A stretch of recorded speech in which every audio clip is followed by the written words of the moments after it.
స్టార్మా నుండి తాజాగా ఓ ప్రోమో విడుదలయ్యింది. ఆ ప్రోమోని గాని మనం ఒక్కసారి చూసినట్లయితే 'బిగ్ బాస్' హౌస్‌లో టికెట్ టు ఫినాలే టాస్క్‌లో భాగంగా నిఖిల్ అలానే విష్ణుప్రియ మధ్య రచ్చ అయితే మామూలుగా లేదు. అయితే టికెట్ టు ఫినాలే టాస్క్‌లో భాగంగా 'బిగ్ బాస్' ఇచ్చిన టాస్క్ ఏంటి అంటే బ్రిక్స్ టాస్క్ ఇవ్వడం జరిగింది. ఆ హౌస్‌లో ఉన్న కంటెస్టెంట్స్ అందరికీ కాకుండా నిఖిల్, గౌతమ్, విష్ణుప్రియ అలానే ప్రేరణ వీరు నలుగురు అయితే ఈ టాస్క్‌లో ప్రారంభించారు. అయితే ఈ టాస్క్‌లో కూడా ఎవరు ఎక్కడా తగ్గడం లేదు.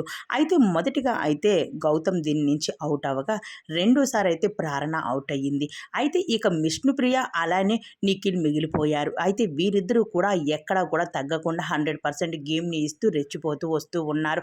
అయితే ఒకరి మీద ఒకరు బ్రిక్స్ మీద బ్రిక్స్, బ్రిక్స్ మీద బ్రిక్స్ పేర్చుకుంటూ వెళ్తూ వస్తూ ఉన్నారు. కానీ పడిపోకుండా జాగ్రత్తగా కాపాడుకుంటూ ఉన్నారు. మరి ఇద్దరిలో ఎవరి బ్రిక్స్ కిందన పడిపోతది, ఎవరు ఓడిపోతారు, ఎవరి టైటిల్‌ని గెలవకుండా ఉండిపోతారో అలానే విష్ణుప్రియ మధ్య రచ్చ అయితే మామూలుగా లేదు. ఇద్దరు కూడా ఎక్కడా తగ్గడం లేదు. హౌస్‌లో ఉన్న కంటెస్టెంట్స్ అందరూ కూడా వీళ్ళిద్దరికీ సపోర్ట్ చేస్తూ గేమ్‌ని కొనసాగిస్తూ ఉన్నారు. మరి వీళ్ళిద్దరిలో విజయం ఎవరిదో మనం చూసేద్దాం.